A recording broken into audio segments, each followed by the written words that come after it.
Okay, yeah, so Lucy, if you want to go ahead and take it away. Sure. So good evening, everyone.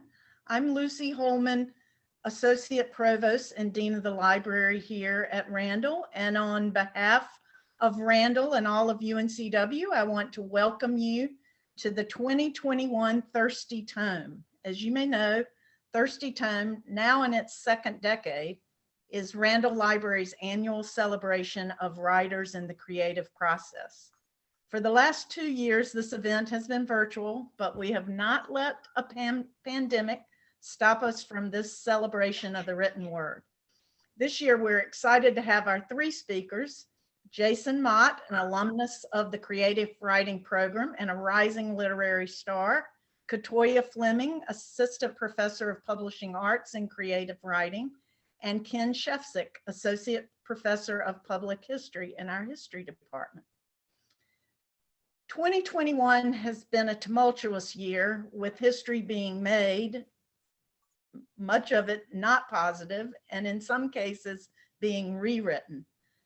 We grieve for the more than 750,000 lives lost to COVID, whose own histories have been cut short and whose places will go on without their voices. I think we also grieve for the untold histories and the stories we've lost with their passing. This week, as we commemorated the 1898 coup d'etat and massacre, I've been reflecting a great deal about the Wilmington history I learned attending public school here in the 1960s and 70s, and about who writes our histories and whose history is shared. What do we lose when we only hear the voices of the majority? How can we uncover the hidden histories of our familiar places? I also recognize that histories are lived experiences, and our, quote, homes, that is our streets, cities, state, and country, may evoke vastly different memories and feelings depending on those lived experiences. So tonight, I look forward to hearing our presenters share their thoughts on place and the impact of place on history tonight.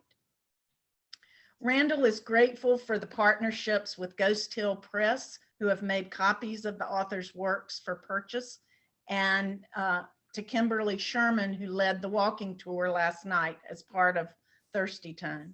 I also want to give a shout out to Ghost Hill for its own contribution to conversations around place in bringing local authors and historians to speak at Ghost Hill throughout the summer. They've been a great addition to the Wilmington community.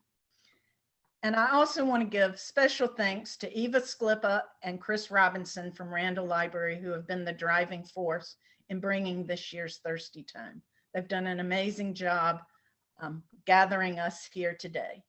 And so now I would like to introduce Eva Sklippa, humanities librarian, who will introduce our speakers. Thank you very much, Lucy. So before I introduce our speakers, I did want to bring everyone's attention to UNCW's land acknowledgement. So though we are, of course, meeting virtually, we wanted to acknowledge that the University of North Carolina, Wilmington is located on the traditional territory of the Catawba people and has long served as a site of meeting and exchange amongst many indigenous peoples for over 12,000 years.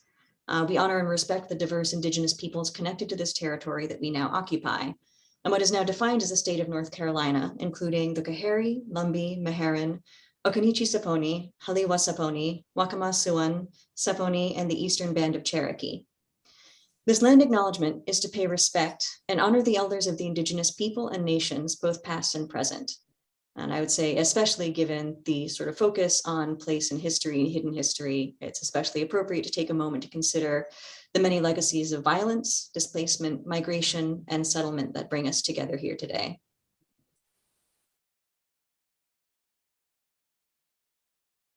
Thank you for taking that moment. So yes, how today is going to work. I'm going to briefly introduce all 3 of our panelists, and then this is mostly going to be a discussion, sort of a conversation. I have a set of questions.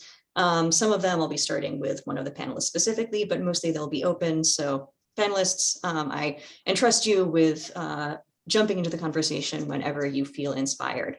and hopefully bouncing off of each other. So going just to shake things up alphabetically by first name. Just kidding, by last name. I've not shaken up anything at all. This is the status quo, but I'll be beginning with KaToya Fleming. So KaToya Fleming is a professor of publishing arts in the creative writing department here at UNCW, as well as, of course, editor of Lookout Books, the literary book imprint of UNCW's creative writing department, which seeks out emerging and historically underrepresented voices. Her work has been featured in many publications, including the Oxford American, which also awarded her with the Jeff Baskin Writing Fellowship. And then Jason Mott, of course, is a best-selling author, Pushcart Prize nominee, and Carnegie Medals for Excellence Longlist nominee, as well as a graduate of UNCW with both a BFA in fiction and MFA in poetry. I believe he's actually going to be teaching a course with us next semester, so keep an eye out for that. And his latest book, Hell of a Book, is now a 2021 National Book Award finalist. So I believe that was sort of a recent update, which is very exciting to hear. And finally, Ken Shefsiek holds a master's in heritage preservation and a PhD in American history, and is an associate professor in UNCW's history department, where he directs our graduate program in public history. He's a social and cultural historian of early America and regularly teaches courses in historical memory and commemoration. Ken has worked in and with historic house museums and local history museums for 2 decades, and is the author of Set in Stone, Creating and Commemorating a Hudson Valley Culture, which received the 2017 Hendricks Award by the New Netherland Institute for its contribution to the understanding of the Dutch and Walloon American experience. His current research addresses social, religious, and spiritual conflict in reformed communities in the Middle Colonies. So jumping directly in, oh, right, I should also mention, we will have time for audience questions at the end. If you're really inspired and want to get them in there in the chat, you're welcome to, but we won't be getting to them until later. Because right now is the time for panelist questions. So starting off, in both fiction and in history, there's a lot of attention paid to the significance of certain places. People visit or mark sites where something important happened, have emotional discussions about what to build on them or how to use them going forward. For instance, Jason, in your book, The Return, the spot in the river where Jacob drowned has significance and draw for some of the characters. And in Hell of a Book, the main character is drawn back to his hometown and the site of one of the pivotal events of the narrative. So I suppose possibly starting with you, why do you think it matters to people that this is where it happened? Or possibly why does it matter to you in your work? Yeah, I think that it's a great question, actually. I think place, location, home, all those ideas, what they do is they give us a specific type of grounding that we oftentimes search for. Like, you know, the course of a life is this very chaotic whirlwind kind of experience, just living day to day and, you know, encountering the world. And so I think our brain inherently seeks these places of familiarity and safety. Even if that place has a traumatic past, and a traumatic event has occurred there, there's a familiarity in that. And there's a sense of returning to the space where things, you know, the rules of that space. And like I say, it's interesting how, like, oftentimes these can be very negative spaces. They can be, you know, dysfunctional relationships. They can be all kinds of things. But it's better to be in this place where you know the rules and you know how things work and it's dynamic, you know, the emotional landscape, than to be out into the world, into the, you know, where anything could happen. So I think that's why we have this inherent, almost animalistic urge to return to familiar territories and to make them hallowed, sanctified places in our memories, just because it becomes a place where we understand ourselves in that moment, in that space. Yeah, this is a question that I have to deal with a lot because of the preservationists and what is the meaning of place to people, that we need to preserve these places. And I think my best answer to why I think that that's the case, I derived this idea from a psychologist that I heard from the University of Southern Maine. Her name is Carol Nemiroff, and she talks about this idea of the magical law of contagion, is the way she describes it. And it's the idea that somehow when a person interacts with a place or an object, somehow they leave part of themselves there in a physical, literal way. And I know it sounds a little strange, but Nemiroff, she generally looks at it in the context of negative emotions. So like an example of that would be, let's say I was having you over for dinner and you were eating dinner and dinner off this plate. And I said, while you're eating that dinner, oh, by the way, that plate was owned by Hitler.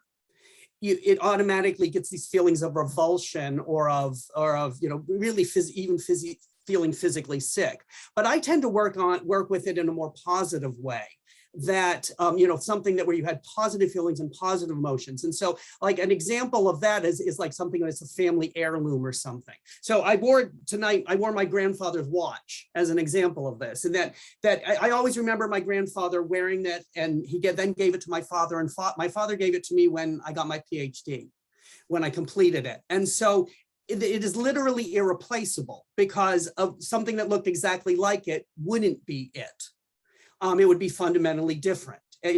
And so even though it sounds so strange to think that something was left in the object, I think our perceptions are and our feelings are that that the object or the place has absolutely changed. And then the positive and the negative, I think you can also combine the two, not necessarily, because there's those places, and what Jason says about, places of trauma, that you can have actually positive and negative emotions at the same place, not positive and they make me feel good, but in places that you want to honor or respect, or feelings of respect or sacredness, so that the place does, even though we can say intellectually that what had happened there didn't change the place or the object, we still feel and perceive that it does. I even like the way you phrased the question, Eva, because you use the word drawn, and it does feel like a physical drawing, like it does feel like you are drawn there to the place. And like both Ken and Jason said, whether the thing drawing you back there is a positive or negative experience, it does feel like it's a familiarity that is tying you, that is making you kindred to that space. And there's a piece of you there. There's something about that place, that space, that makes you whole. So you've got to see where it happened definitely matters. I will kind of like, if I can jump back in for like one quick second. I also will say that like one thing that I ponder a lot is, as much as I like to kind of talk about the idea that, it's almost an animalistic urge, I will think it is very institutionalized in us to think of places and objects as like holy. I mean, it's how you get the relics of the saints. It is indoctrinated in Western culture, in particular, this idea that a place is sacred and sanctified and holy, or, unholy, unclean, whatever it is, or an object or a thing is. And I actually think that there is a very inherent danger in that. I mean, world history has shown us the dangers of sanctifying places and sanctifying people. Like, it is a very dangerous thing, even though I think it is somewhat natural. I think that when you layer on the way that we've kind of institutionalized that belief in holy places and holy objects, I think it's something that we as a society and as a species need to be more aware of, and like detaching from a bit more, like actively trying not to create holy spaces or sanctified places or things like that. Because again, like world history has shown us what happens when we as human beings decide that certain places are special or certain objects are special. Like, there's a lot of bloodshed behind those idea of, sacred places and sacred objects. But in the same time, that what makes them sacred can therefore change over time too. So something that really causes conflict can then become a place where that actually of healing or of rejoining. So if you think about, working with historic house museums, so many of them in the South were former plantation homes. They were places where slavery was central to their operation. And people are now, I think, some people are able to reimagine that sacredness because they were set aside. Like the Bellamy Mansion in town was to celebrate, by the descendants of the Bellamys, to celebrate their ancestors, who of course were in many ways reprehensible people. And so, but now it's been being reimagined as a place where we can understand the history of slavery and race relations, that it's not, that in some ways it does have a sacredness to it. The slave dwelling that has been restored there, it's a place where you are quiet and are reflective because of that feeling. So they can be reimagined. Yeah, I think I agree that I totally agree that they can be reimagined. I still think that it doesn't, for me, my opinion on this, like, I think it doesn't undo the danger of still making them sacred places. Even though if it was, if the idea of why that place was sacred has changed, the idea that the place still remains as like this hallowed, must not be touched, must not be changed. Like, I will fight for this place. rather than, I would fight for I would personally, I would rather fight for a person than a place. I think it is very dangerous to fight for places. It is better to fight for people. And if I had a choice between saving a person and saving a place, you think that you would always choose the person. You think about when Notre Dame caught fire, was 3-4 years ago now. It's been a while now. But when the cathedral burned, I was having a huge discussion. Like, a lot of the debate around that was all these billionaires were like throwing money at it, saying we can rebuild it. Like, just billions of dollars were thrown at rebuilding Notre Dame. And you have people starving in the streets at the same exact time. Like, that is what happens when you create places and objects that are deemed as more valuable than the people around them. I think that's where the danger kind of comes in. I was overwhelmed with grief. Seriously, when that was burning, and I certainly agree with you, the understanding of the allocation of money. But when we think of there is that people are not being taken care of does not have to do with the lack of money in the world. So trillions of dollars spent on wars that should not be fought is much more than the millions spent on a place that I find as special as Notre Dame. Yeah. I think I think it goes back to this idea that we're indoctrinated and taught that places are more valuable than people. And I think that's why you get, like, there is no shortage of money, and there are plenty of people who are suffering, who can easily be, suffering can be eased with money. But because we are taught that places are more important than people, we don't do anything about it. I think that's one of the dangers in this. But I definitely could see, like, it was a tragedy to see Notre Dame burn like that. That I will not try to undermine, like, the artistic and cultural loss that kind of occurs there in those spaces. At the same time, there's a lot more artistic and cultural loss when people starve to death. I think that's also a thing. I think sort of transitioning, one of the things I think that, Jason, you mentioned that kind of got me thinking was, I started wondering, partially as I was on the tour last night, which was amazing, by the way. I don't know if anybody here was on it, but just wondering how my view of experiences like that would be different if I wasn't already coming from sort of the Western background that I do come from, and like, if this place, this like piece of sidewalk I'm standing on is where something happened, then I need to feel something about that. But shifting a little bit, sort of from places in general to more specific kind of place, related to that significance of, this is where it happened. You've all written about, or obviously researched, homes with history. KaToya, in your essay, You Can Never Tell About a River, you described a preserved historic home by saying, for their part, Payne did their best to resurrect the body of the house, though its spirit was long gone. And Jason, I want to avoid spoilers, but a character in Hell of a Book begins to identify another person with the word home. And Ken, of course, a lot of your work is focused on historic houses and homes. So I was sort of interested in your work and your thought.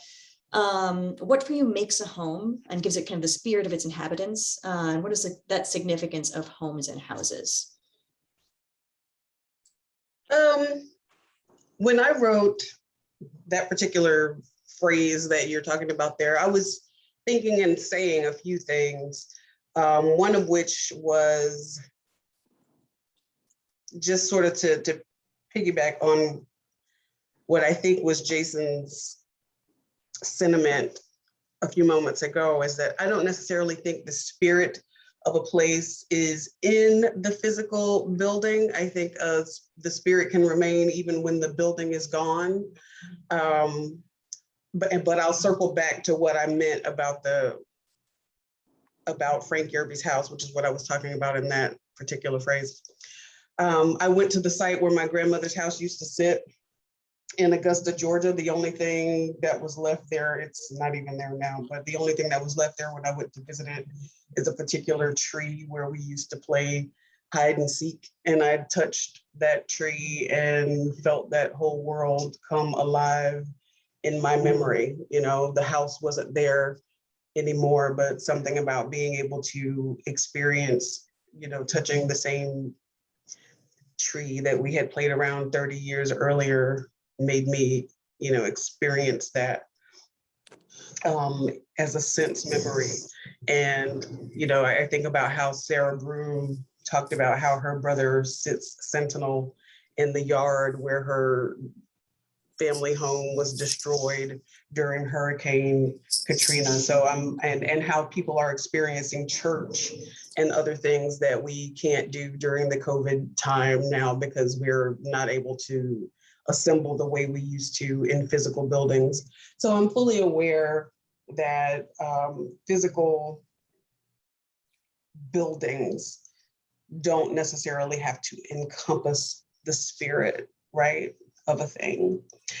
But when you've purposefully ignored something or purposefully broken the spirit of a person or a place, or purposefully run it away or burnt it down or destroyed it, and then attempted to replace it with a hollow replica or with hollow sentiment, that's almost worse than if there were nothing there at all. So there's no spirit there at all. And that was what I was trying to relay with that particular message, with what I was saying there. Yeah, I think the way you describe it, that you describe the replica, I don't know what that's coming from. Nothing's, when you describe the replica of hollow, and using the word spirit, even though you're saying it's not the literal spirit, I think that what places do and why the replica doesn't work is that when we stand in the place where things happen, it helps us to imagine it more really, like the lived experience of that person that was there. And so the spirit is in many ways, the feeling that there's a spirit is actually happening, is just our imagination, and the replica can't do that in the same way. But there's also a paradox in that when you are in a place that's a replica, even if it's a perfect replica, it doesn't seem to have that human touch on it. It doesn't of age. We actually don't want to see things exactly as they were new when they were created, when they were new. That really interferes with our ability to imagine it. But when we go to the place and we see all the changes that have been made over time, the damage that was caused, it makes that experience of that human place even more strongly. And that's what, in responding to, again, I'm going to continue to respond to Jason on his point, because it's not just the place is what I'm saying is what I think is important. I think it's the place combined with that ability to imagine. So that we go to historic houses, which is where I work, and places, because I worked at sites in New York State that were also the sites of enslavement, and that to take people that are not the descendants of enslaved people to those places to be able to help them imagine what it might have been for that, to the best, to empathetically try to experience that. That, I think, has the potential to change people so that, yes, it is not putting food in people's mouths, but if it changes the way people think by having to place themselves in other shoes and literally place themselves in other places where other people very different themselves had lived, died, and suffered, I think that has a real strong benefit, social benefit. Yeah, and I can definitely agree with that. Yeah, I don't want to make it seem as though I'm kind of saying like burn down all places. Like that's definitely not the debate that I'm kind of pointing here. No, I don't think you're saying that. I don't know, but it's. No, I appreciate it. Like I definitely exactly burn down. Thank you. Yeah, like because there are places that I have certain degrees of reverence for, and so yeah, so I will definitely concede that like there's a place, a place for places, there's a role that places can have that could be very positive. But I do think that there is a fascination with objects and memorabilia and places that oftentimes, like not always, but oftentimes becomes this narrative that goes beyond the people who are actually like living and breathing. Like we tie so much to the past because the past ties so much to our imagination, and our version of like our beliefs and ideals are all linked to our versions of what the past is. And so when you have a certain sacred place that you don't want someone to tear down or do whatever with, it's not because you really care about that place. It's because that place becomes a symbol of your ideologies and your beliefs and your political movements and like all the things your parents taught you. So destroying that place becomes destroying and dislocating your emotional state. It's destroying your parents, kind of belief structure and all that. And that's where like I would much rather if we just didn't give those places that power to begin with. I think that's where the line kind of becomes more drawn, because to kind of go back to the Hitler plate analogy, which I thought was a wonderful analogy, by the way. The thing that's interesting about that metaphor is that without the person to say, hey, this was Hitler's plate, without the person that you're conveying it to, the object has no meaning.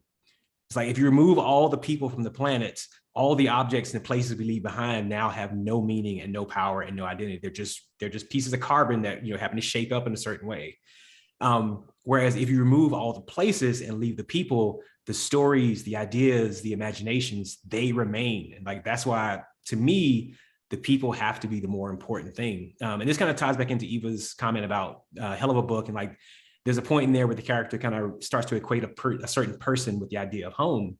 That is something that I personally very much kind of identify with. Like for me, there are a group of friends that I have. I was just visiting them last weekend, and we all met in college at UNCW in undergrad and been together for like 15 years now. But like they are my identity. They are what I identify as home. Like when I am with them, I am at my most comfortable, happy. Like I am my truest self, to put it in those kinds of terms. And that occurs with them more so than it does with any place. Even when I'm actually at my home, which is like literally land that my family has owned for 3 generations. So like this is hallowed ground in the Mott clan. Like it is where we came from, it traces all the way back and all this kind of good stuff. But if I had to pick between those friends and that place, it is not even a difficult decision. It is those people, because they give me the feeling of home and the feeling of all the hallowed reverence that people would put upon the place and the land and the generation that grew it, tilled the land. Like all that hallowedness is transferred to the people, because I can tell those stories to the people and they can carry it forward and move on when the land is gone. So that's kind of where. Yeah, but the idea that what you are focusing on the stories, but what I'm trying to say is that the places give us the possibility, and places can be powerful places to tell those stories. You're absolutely right that places without people attached to them have no meaning, or places, an object has no meanings. If somebody else had my grandfather's watch, it would mean nothing to them. But the reality, the physical reality of place helps to make those stories of the past more real. But the stories of the past, the stories we tell about the past, are not about the past at all. The stories of the past we tell are always about the present. So we tell about the buildings of the past are about are in the present. Whether we're telling them to reinforce an ideology of the past, or to tell them about to try to stress ideologies that we are trying to advocate for. Change happen, is those places can help us do those things. It's not that they can't be done without the places, but the places can make it more powerful to understand other people from other times, affect us today, of course.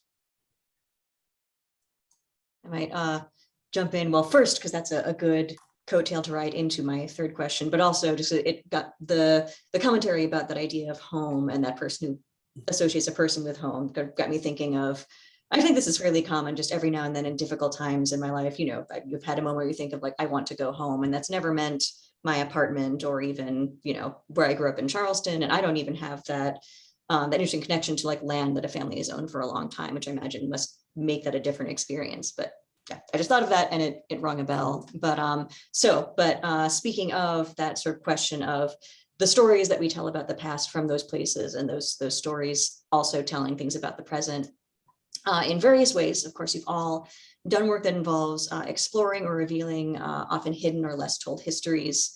So what histories, possibly or suppressed voices, have you been most interested in exploring or revealing? And are there any that you haven't gotten a chance to write about yet, that you'd like to explore in the future?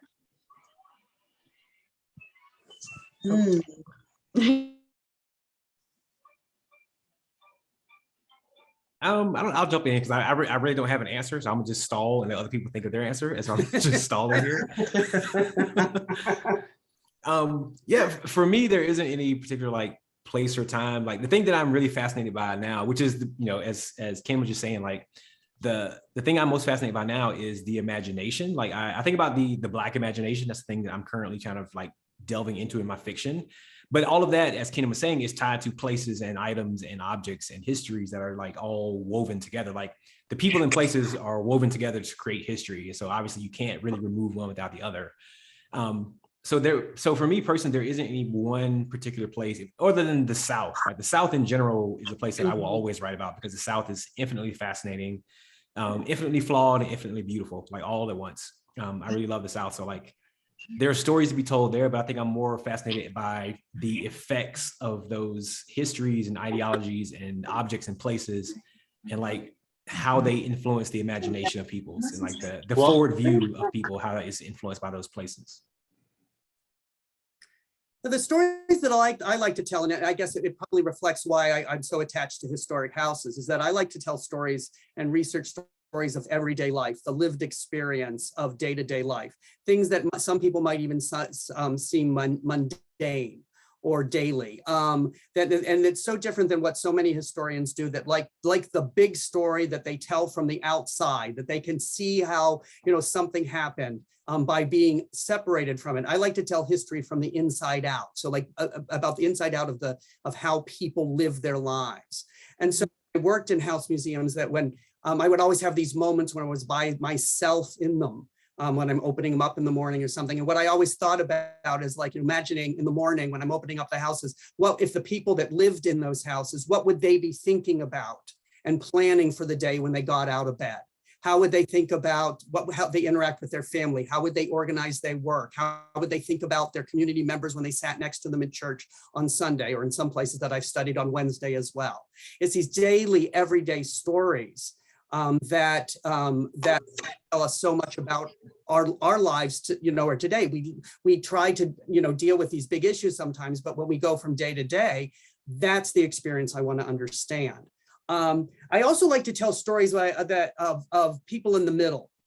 There's this, I'm a social historian, and one of the things when American social history was sort of developed in the 60s, people were saying that they tell the story from the bottom up.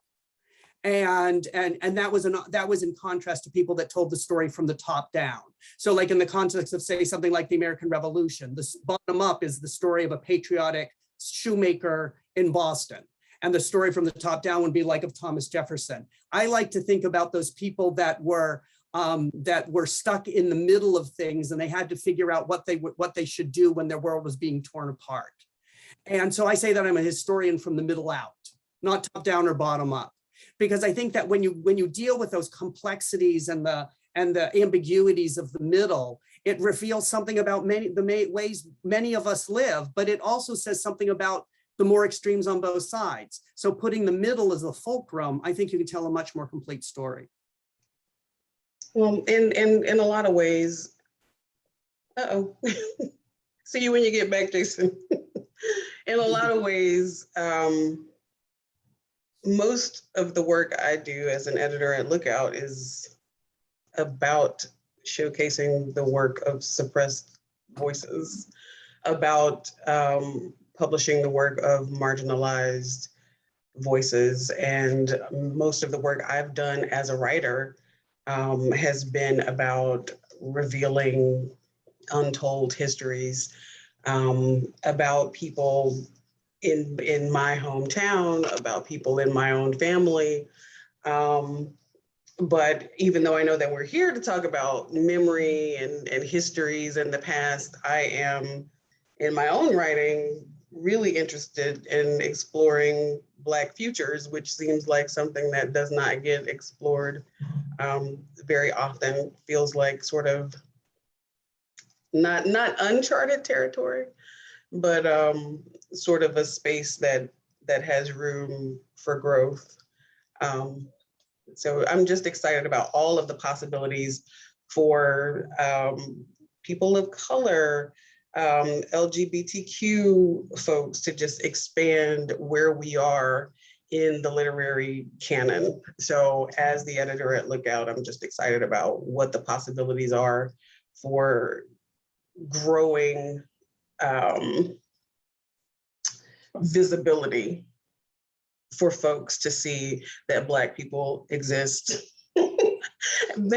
everywhere, like everywhere that people are, Black people are there. and that there are all sorts of historical places, all sorts of historical achievements that people of color and queer people had, but also that there are,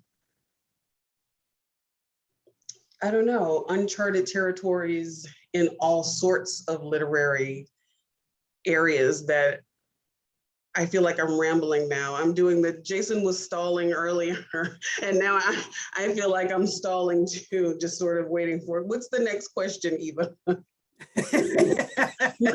I know my son and my dad sort of popped up in the thing and were not on mute at first, so I was just like waiting for them to get. Pressing the like big escape Okay. button. I'm done. I'm done rambling now. Yeah. Let's move That's on. good. And yeah, I think, I don't remember exactly which movie came out. By recently, I probably mean within the last 5 years, given the way that my awareness of pop culture works. But I remember a lot of discussion there because it was like sort of another Civil War, like escaped enslaved person narrative, like, hey, there are other stories about Black people and people of color, like existing now and into the future. So yeah, I definitely appreciate that shift on it. There are other stories. Yeah, which like makes my transition to my next question awkward because it is about exploring public history, but so it won't be as, yeah, it won't be as smooth a segue, but I do like incorporating that into this conversation. So this one, gratitude to Ken, especially for helping kind of ignite this question and wordsmith it. So I will be starting with you, and then hopefully everybody can chime in. But those who are responsible for places where the public can learn the stories of those who've been historically marginalized need to be held accountable for the stories they tell, both in terms of what stories they tell and how they tell them. And how can the public best advocate for this accountability?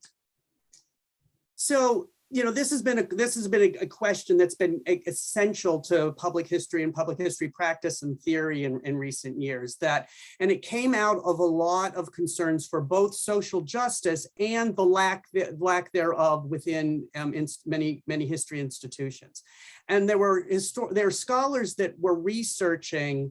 There was one of the most important books was from the 90s that was by Jennifer Eichstead and Stephen Small, two sociologists, about the representation of slavery at plantation museums, is what they called it.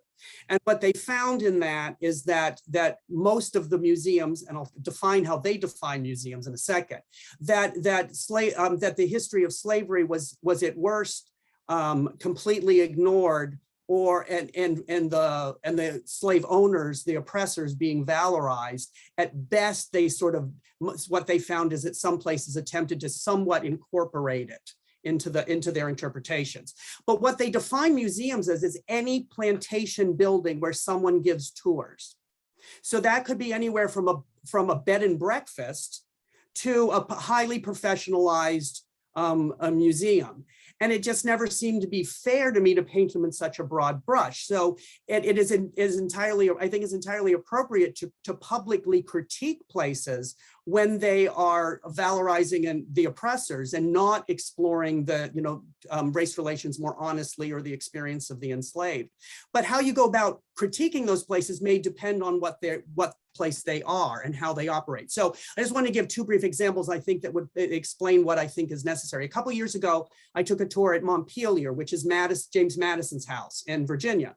And on the tour, the guide gave us a tour, and it was, and he was probably a volunteer, but I'm not sure. But what he said is that Madison was a good slave owner. And because the proof was that is before he punished any enslaved person for what Madison thought was poor behavior, he tried to convince them of the error of their ways. And, it's utterly sickening to hear something like that. And I wanted to call them on that.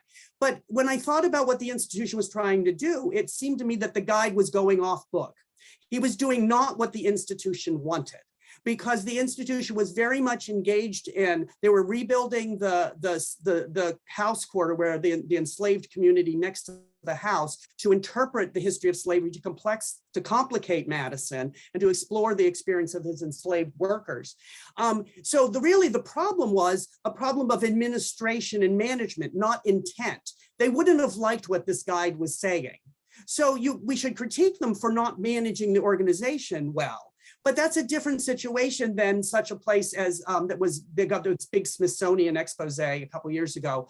They took some researchers toured Beauvoir, which is the Jefferson Davis home and presidential library where Jefferson Davis retired after the war. And at Beauvoir, they were intentionally trying to celebrate the Old South. There was the the lost cause at its height is the way they presented it. So they would not consider the horrors of slavery and the war that grew out of it. But they erred because it was both their intent and how they implement it. So they should be critiqued in a different way. They should be really called on the carpet for what they're saying. And instead of Montpelier being asked to be more careful in the way you actually administer and appropriate your and supervise your staff. So what I'm trying to say is that it's very easy just to hear something that's wrong and just want to go gangbusters against these institutions. But unless you understand how they're doing it, the critiques might not be effective, they might not work as well. You should try to find out what the problem is, not just what is said. I think that helps to change that. And I say that from having worked in those places. So I'll leave it at that, and anyone can challenge me if they want.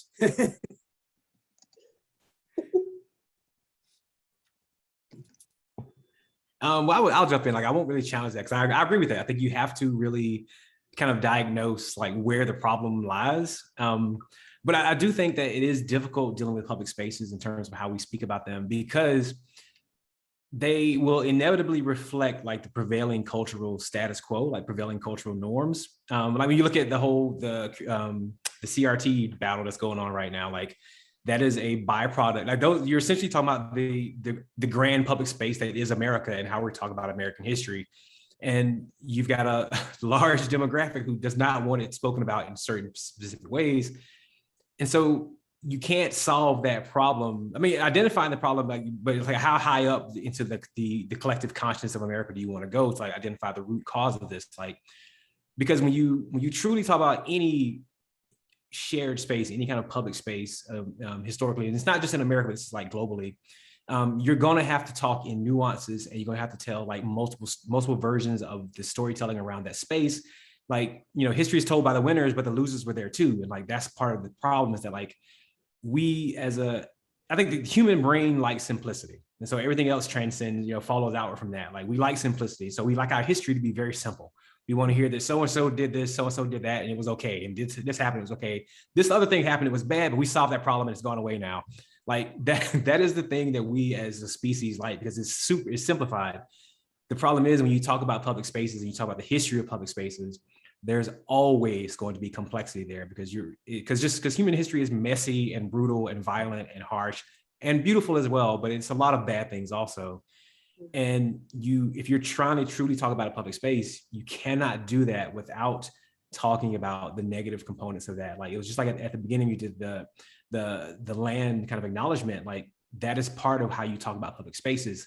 And it requires nuance. It requires people to like admit that there are multiple sides to the historical telling that we tell themselves, and we tell about our spaces in our country and our things we believe in. And I think that's very difficult. I think we don't want to do that. Like that's why we like social media. Social media boils everything down to binaries. You're for something or you're against something. There's no nuance. Yeah. There's no delicate, enhanced, suave discussion. Like there's no basic kind of discussion being had. It's just people screaming expletives at each other and, you know, just shouting. And shouting is not conversing. I think that's the problem. So how you do it, it can be done, but it requires nuance. And I think the question becomes, do we want nuance? I would say history says no, we don't want nuance. And so I'm not sure how you get around that. Yeah, but so one of the things that I tried to do in my work and what I've tried to teach my students is exactly what you're saying, is that it is nuanced, it is complicated, and that and so therefore you have to work extremely hard and really think about how you present complicated issues so that people can, so not only they can understand it, but that they can also be willing to accept it. Because being too, and so sometimes historic sites can be critiqued because they're not harsh, they're not talking about the horrors in as blatant and harsh a way. But one of the things that you have to be able to do is you have to be able to realize that some people, if you do that, are going to shut you down. And if you're going to communicate with them, you have to find the way that they will open up enough to listen to you. So, and that really requires a lot of nuance in the way you present the information. It's almost manipulative. I wouldn't say it in any other way. So like one of the places where I was director of a museum, and it was a big Greek revival mansion, 11,000 square foot mansion. It looked like a Southern plantation, but was in central New York. And one of the things when people go to visit places like that, they immediately, if you let them in the front door, the visitors, they immediately identify with the owners. And so what I did is I would let them identify with the owners, and then I would turn the tables on them.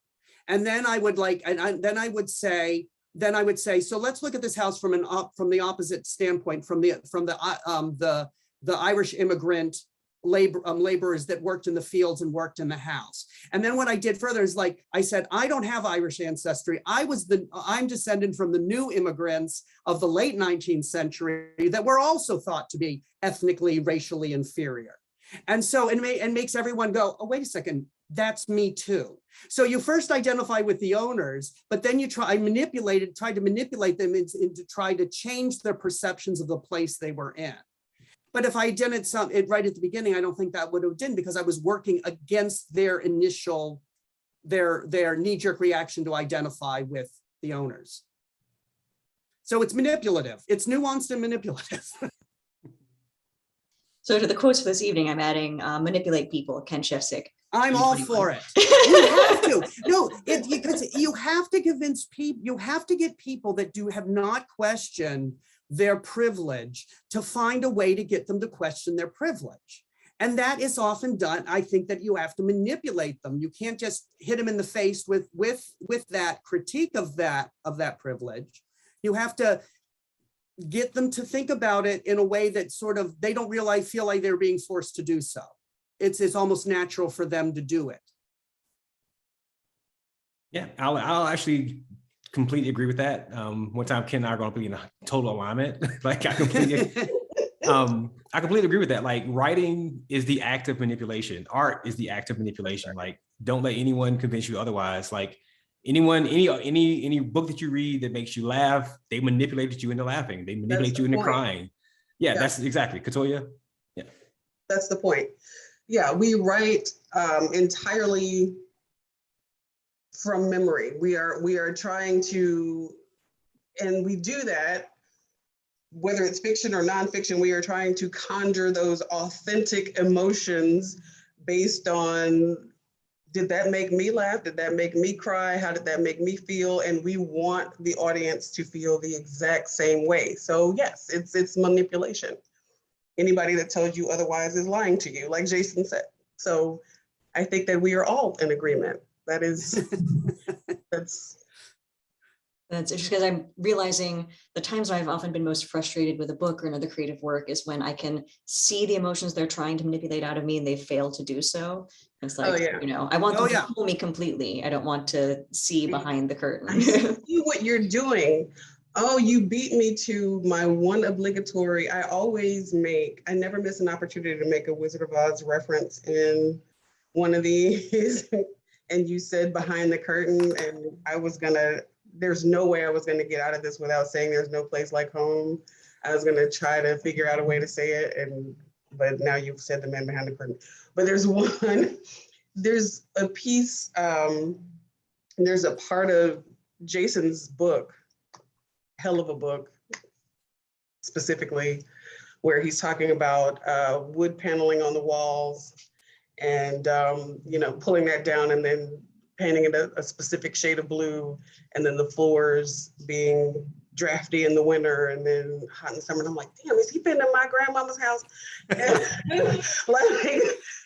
the heater in the corner And I was like, that's my grandmama's house. Like, that's my grandmother's house.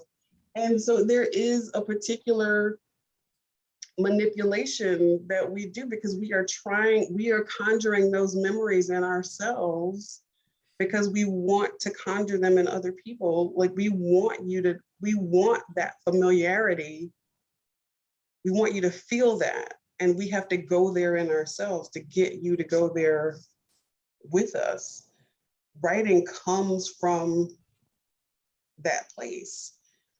And so, you know, that's why we have to go home. Like, that's why we have to go to the place of origin. We have to do that, whether it's fiction or nonfiction, we have to go there in ourselves so that the reader can go there with us. And that definitely, you know, reflects trends in history that have been happening over, you know, sort of the last couple decades, I would say. So, because in the 1960s, there was I mentioned this kind of social history, which sort of stuff I, in some ways, grew out of that kind of idea, but it was all data driven. It was all numbers, and it didn't tell stories. So that historians are really concerned with how can we tell a better story, so that they're analytical, they're nonfiction, but they're nevertheless narratives. Because it is that same thing, and I do the same things in a house tour, that I offer a story that I want to pull you in. It's not I'm not creating it out of whole cloth or using my memories. I'm trying to tell a story based on the facts, but nevertheless is a story, and that pulls people in. And so again, it's trying to get them to feel and to think certain things. Mm-hmm.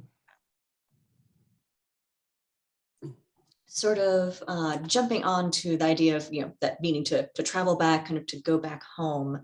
Of course, I had to somehow bring in the title of the event. So this is that question. But particularly my entire questions document just got magnified by 5 times, which I guess means I need to shout it. Yeah, say it louder.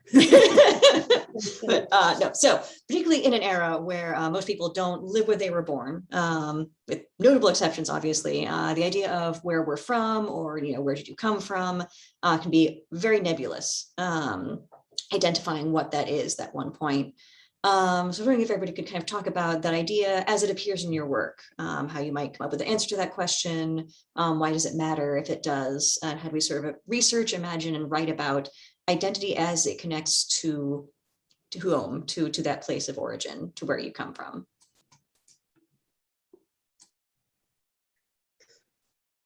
Well, I'll jump in here. I don't think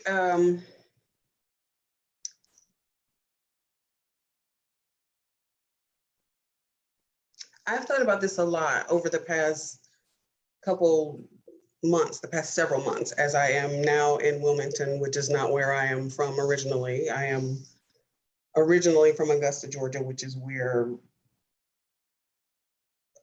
most of the things that I write, that's where they're about. I think it is because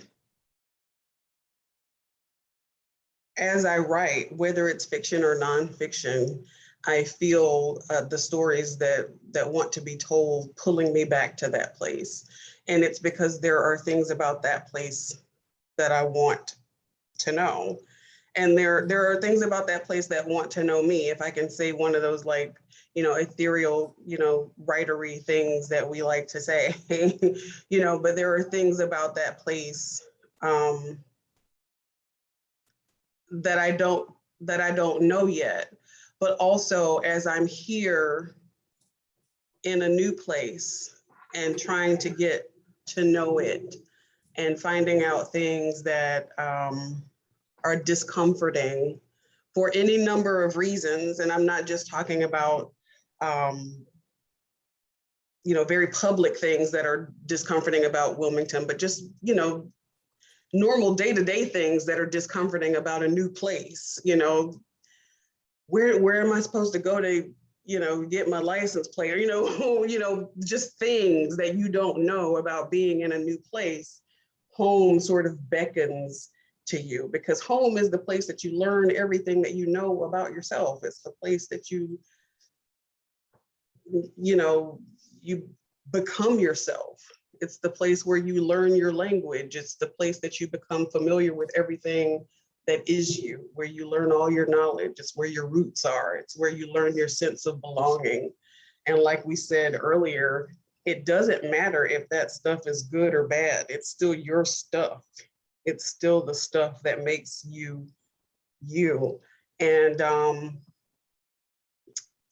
there was so much about that town that I didn't know and that I felt like I needed to know. So a lot of, and I write a lot about my uncle, who I was very close to, and about Frank Yerby, who's a African-American author from that place. And so I get to go back there and do all this dusty research. And as you do dusty research, you find out all this other stuff and all this other stuff and all this other stuff. And you find out your home is not just the place where you played hide and seek. It was this really interesting place that, you know, had all this stuff that you get to learn.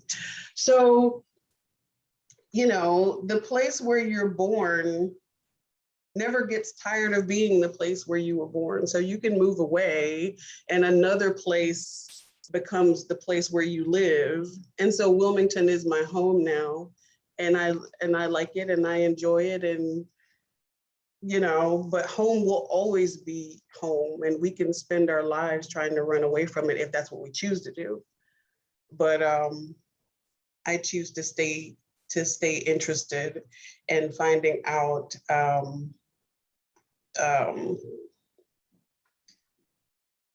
learning more about why, the good and the bad about it, and how it shaped my identity and the identities of the people that I love, and how it became the place that it is and that it was, for better or worse. And it's just an interesting thing for me. So when I say home, I always mean Augusta, Georgia.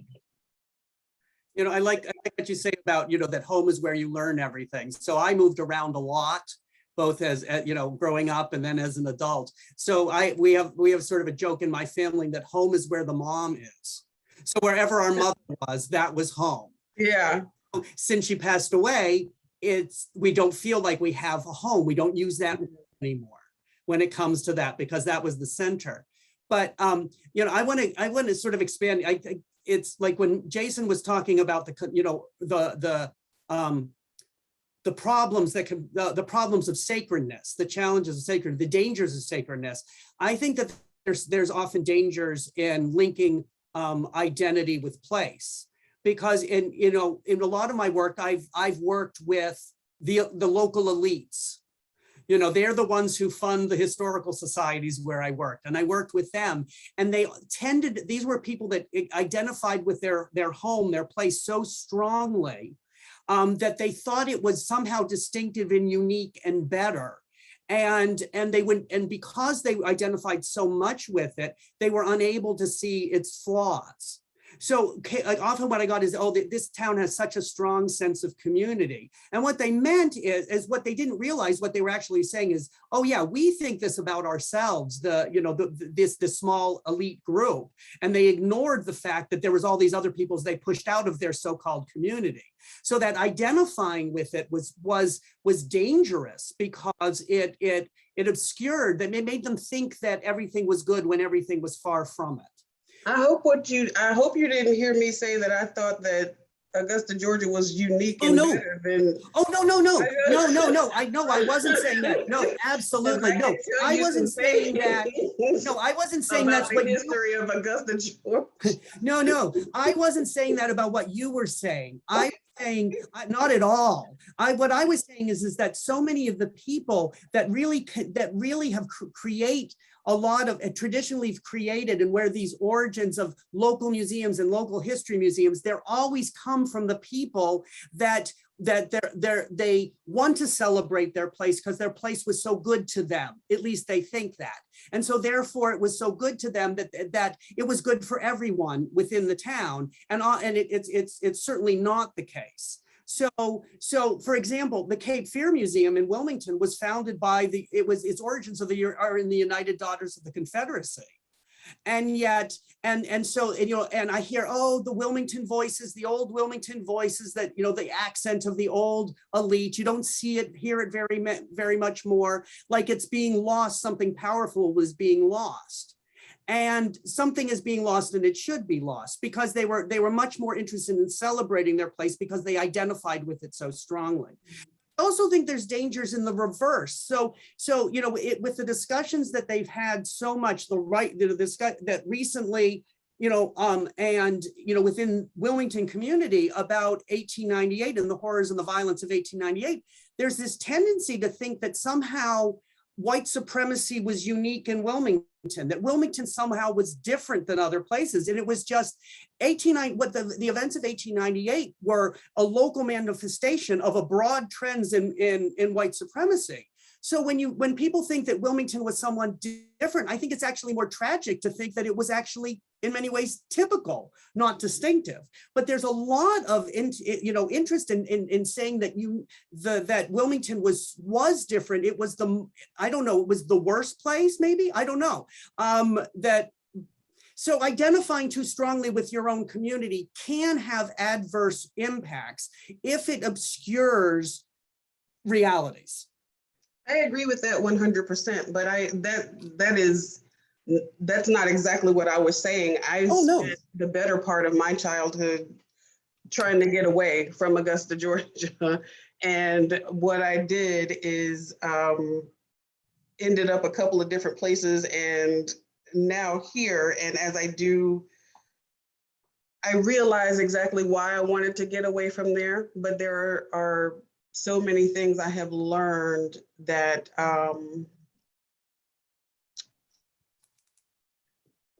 make me want to know more and make me want to understand how that place, for better or worse, created the people that I am descended from. And part of the reason that I want to know more about Augusta, I owe to landing in Wilmington, which I'm very thankful for. So yeah, I hear you. Yeah. Oh, and no, I just want to reiterate, the only thing that you said that I was responding to is this idea that you were saying that home is where you learned everything. That's the part I was responding to. Sure. The other comments I were related to the question, but not related to what you were saying. Sure. Yeah, I guess I'll jump in. So I think Ken and KaToya have kind of said it all. Because I personally find myself kind of in the middle space where I always identify as a Southerner. Like I identify very proudly as a Southerner. Like I love being from the South. Like I love the South. As flawed and as horrible as the South can be. Yeah. Like I absolutely love it. I wouldn't want to grow up anywhere else. Yeah. So I do have that identity that is tied to place, but there are I have very, very direct limits on it. Like there's only so much of my Southern pride that I'm going to like fight for. It's like I'll argue over sweet tea versus whatever, but like I'm not going to fist fight you over it. Like I don't care about it that much. So I am very aware of like how far the boundaries go, because again, I think as Ken was saying, like people get into this idea of like this community mentality where like community was so great to us, the community must be great, period. It's like, no, like the community can be great to you and still be a terrible community, like That's overall. right. So I think that objectivity, you have to always maintain that no matter how much you love a place and how much you love a person, like there has to be that objectivity that you maintain for both your own kind of well-being and safety, but also for like the larger context and narrative of a space, of an identity, of a whatever.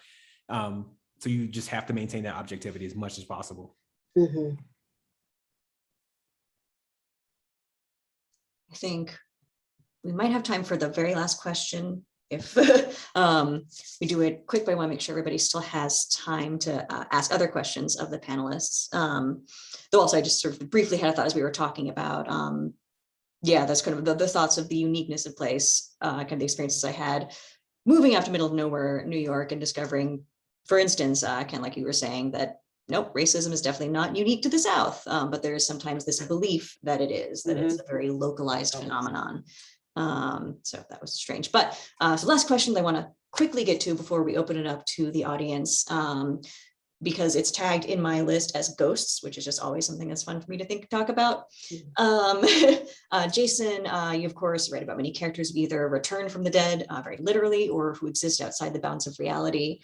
Ken, you've written and researched about the lives and histories of people long gone, the traces they do or don't leave behind. And then KaToya, and You Can Never Tell About a River. Strong element is the influence of the dead on the living and the promises that we make to them. So this is sort of a theme question. If I had to boil it down to an actual thing with a question mark at the end, how do you think, research, or write about the messages we carry from those who've died? And how do you relate to interpret the voices of the dead?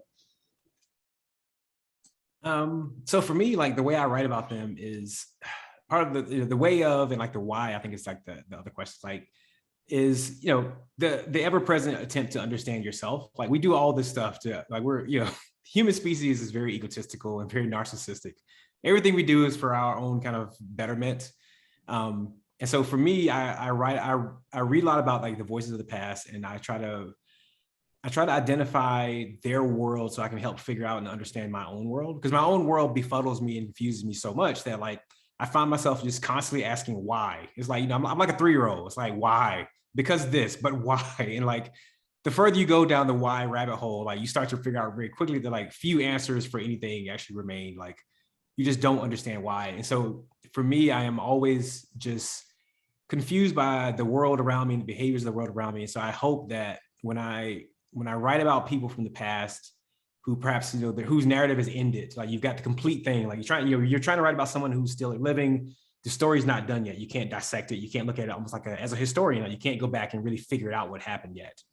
But once you have someone who has passed away, even if it's someone that you love, like then you have the full map of their life to kind of like examine and understand, well, how did they get to this point, this ideology, this event, this whatever the thing is.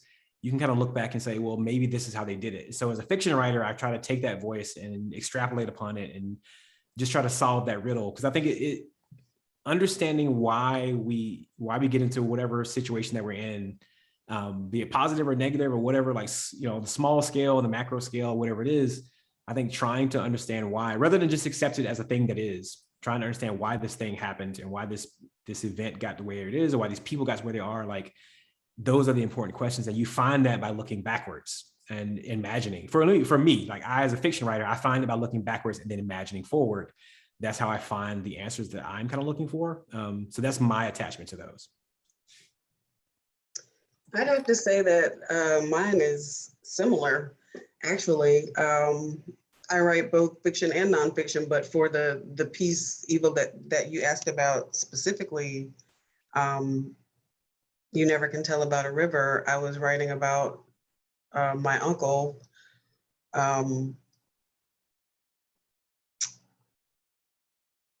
And I felt like I was searching for something to connect me to him. So I began doing research to try to find, we were working on this project together before he passed away. And in an effort to reconnect with him in some way, I started, digging to try to work on that project in his absence, in my own effort to try to reconnect, like to connect with his spirit, if you will. And sort of looking back on why he would have wanted me to, why he wanted to do this together, why he wanted me to research this man, why he thought I would be interested in this. And then I started sort of pulling these threads that turned into this story, which made me start thinking about forever in this very finite way. We think, when we say forever, we think about it in these very grand terms, like forever, like it means millions, it means as long as you've got, like his forever was the time that he spent on earth. So we think about that time and look back, like Jason said. So I had all his pieces. I had all the pieces. I could start where he ended and look back And so I was sort of able to interpret all the things that he said to me and relate them to the story that I was trying to tell. And so in that way, I do feel like he has, and still has, as I continue to write the story, a very strong influence on the story that I'm telling, which I rather enjoy because I feel like he's helping me tell it, which is fun in the most macabre way. So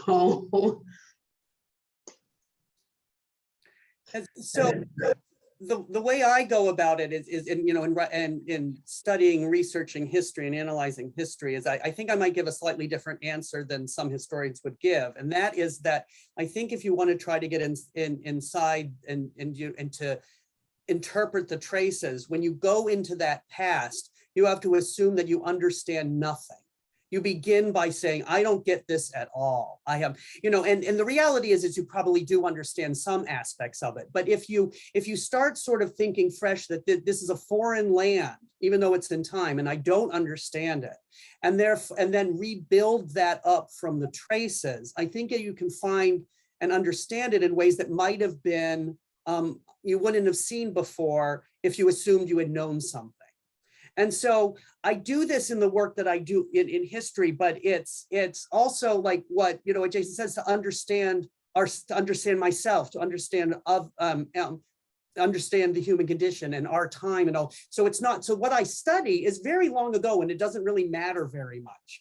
I studied Dutch American history, so it doesn't really matter very much to many people, and it certainly doesn't, I don't relate to that.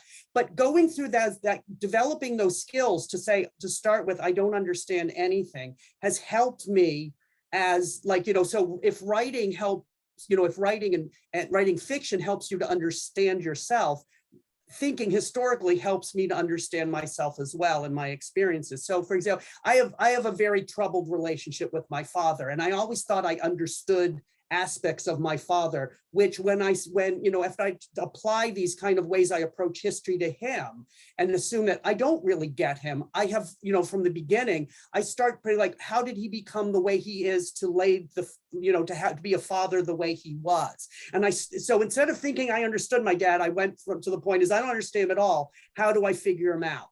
And my work in history has allowed me to develop those skills that I can apply to life in very different situations. So if writing writing fiction helps you to understand, and is a way of exploring yourself and your experiences and such, so is writing history, even when the history has nothing to do with you.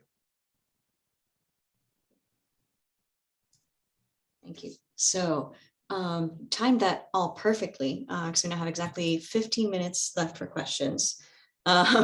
So I guess you get a break from my pre-scripted questions.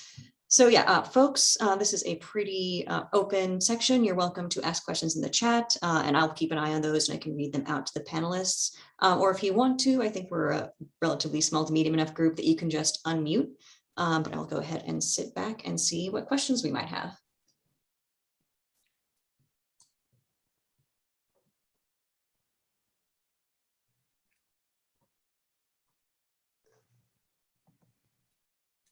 Oh, come on.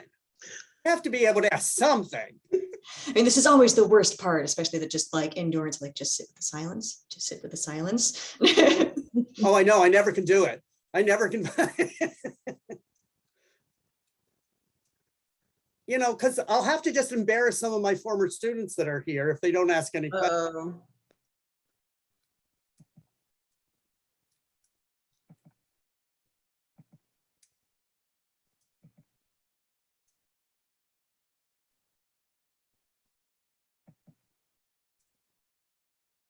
Does anyone want to comment? Not ask a question, but comment, add to, challenge, anything?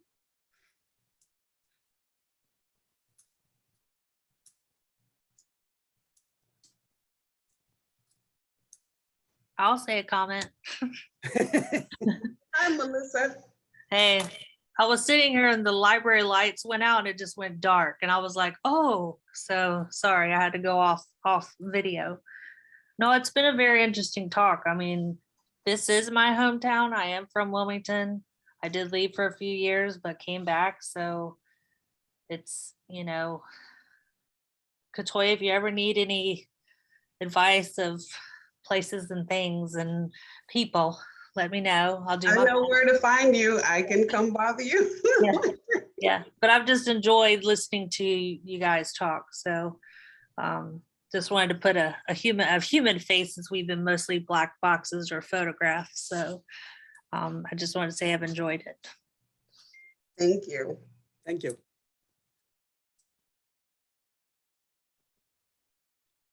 I'm not sure how I retained the light in my office, because we are both in the library right now. I saw them go out everywhere around me. I think it's also possible. I know always when an event goes over an hour, not everyone realizes it's scheduled for an hour and a half. I know I had at least a couple people message saying they wanted me to send them the recording. So if there's no more questions, that is totally fine. I understand.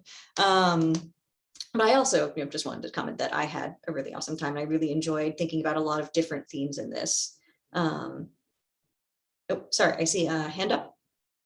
I'll ask a question.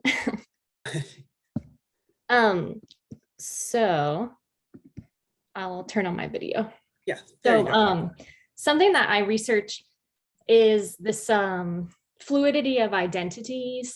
So the people who I look at present themselves religiously in different ways during different political eras, in ways that sometimes served them and in other times really created these eras of oppression for these groups. And I was really interested at the beginning of the talk when you were all describing how sacred places and objects with sacred value could change meaning over time. And how do you teach that change of meaning over time? So I guess my question really is, how can you use places, which are kind of these unchanging areas or presented as one period in time, to teach how identities of people were often really fluid?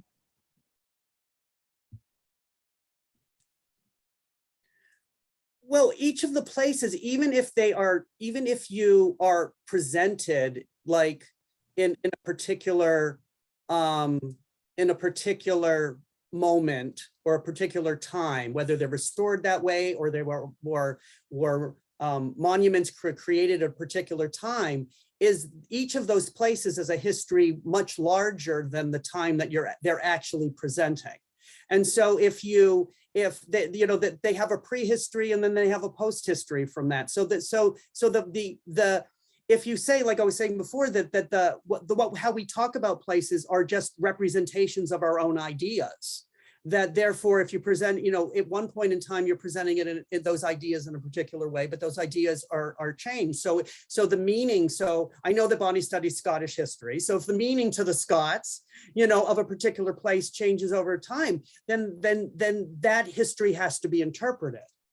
So that helps to lead, that helps to reveal that this place doesn't have any meaning unto itself. It's that all the meanings that we apply to it over time. I don't know if that gets to something of what you're asking. Yeah, I'll kind of jump in here. I think it's a really interesting question. How do you kind of convey the fluid identities of places, of people, where it's the place may seem static? I think a lot of times when we think of historic places, we think of them as these very static things. There's if there's an old church or plantation, whatever, that plantation is forever, stuck in the era of, of slavery or whatever thing is. But I found that when you look at places like that, the closer you dig in, the closer you kind of look, the places begin to identify their changes and their own kind of fluidity, because the people that come through those places always leave some kind of footprint behind. And that's what you kind of begin to see, the fluidity of identity that comes through in actual places. I always think of it as you think about your closet. if you got just years of clothes in your closet, you got all these phases, oh yeah, I remember buying those clothes, that was during the the new edition phase or whatever, it's like that was during the whatever for the Prince. I was at my Prince cake for like 2 summers. They had nothing but purple clothes that whole time. Like, and I found that like places have that same kind of component. Like you'll like it manifests oftentimes in art, in like the building construction. One thing I do love doing is going to old places and talking to people about the different types of construction. Like, if a place burned down, it was rebuilt with like X type of wood, or like some new owners came in and they changed out certain molding. Like, it's always fascinating to me how historical buildings are rarely exactly as they were. Like, they have been changed, oftentimes on a small level, but like, I think that is how you find that fluidity of the people that come through, because those people that come through, as they change, as their kind of views have changed, as decades have kind of come and gone, I guarantee like they've left footprints behind in the places in which they touched, whether it be like one specific building where the architecture, the art, or whatever was changed, or just the color, the paint scheme was changed. Or if you're talking like a town, where like on a town is much more visible in terms of like what has changed as the people in that town have changed. So yeah. So now I just lost my train of thought a bit. Let me see if I can get it back. And when Jason was talking, when you were talking about sort of this indoctrination of the idea of sacrality of places, I think as Americans, we're also indoctrinated into this idea that historic places are stuck in time. And oftentimes that's the case historically, as so many places have been set aside for what they say about the origins. So there's always a birth. And I have an acquaintance who studies the English country houses. And so, and she says in England, it's so different because so many of those houses were lived in and changed over the years and sometimes are still lived in. There is no origin point that can really be discussed. They have a lifespan that goes for centuries, then it continues. And so, but the way we approach those historic sites in the United States is usually not like that. So those places become much more fluid because of that. And the same thing with like urban design in cities. We always say that if you're going to build in like a historic area in a city now, the American preservation philosophy is that it should always reflect but not mimic the district. But they're so much more open in Europe because they've lived, in much older cities that have changed so much that they're not so restrictive about the feel of a historic district. They expect and want change. And so there's this constant change in there where we isolate things too much in the United States and make it rigid in a one time.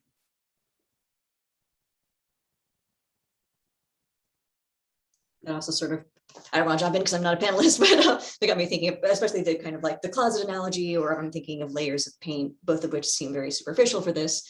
But determining that origin point, a lot of what we're talking about historic districts or buildings, or thinking of, what is the official history of a place, starts after we've already like erased the history of the indigenous people. So kind of taking us all the way back to the land acknowledgement at the start of this session. I don't have a great way to round out that thought, so I could sort of like let it trail off into further. But I just want to jump in with that, and then I'll be quiet. No, but I see like the layers of paint. I've always seen the landscapes around me, even since I was really little, like 8, 9 years old. I always sort of had this perception of layers of time, and it was always trying to see that what we see now is not always what was there, and it was and so it is always in layers, and we should, and those layers, do reflect, different human perceptions, human experiences, different ideologies over time. And so the things that we attach to places are often much more fluid than we often make them. So I think I might take that as sort of a good closing statement. Though if anybody else has been sitting on a question, now is the time to type it abruptly in chat or just unmute and yell over me. So I'll talk slowly in case someone's going to do that. But otherwise, I think that is a great sort of note to wrap things up on. So again, I wanted to give a very, very, very big thank you to KaToya and Jason and Ken for doing this. I think this is wonderful. I had many different thoughts and feelings that were occurring that were probably showing on my face that were really fun for me to have. So hopefully that was the same for everyone else here. So thank you very much. And yes, again, happy birthday, Ken. Happy birthday, Ken. Yeah. Big Thank plan. you. Happy Thank birthday, you so Ken. much. So good to see you, Bonnie. Okay, great. So yeah, I will remain here. I think I'll stop recording.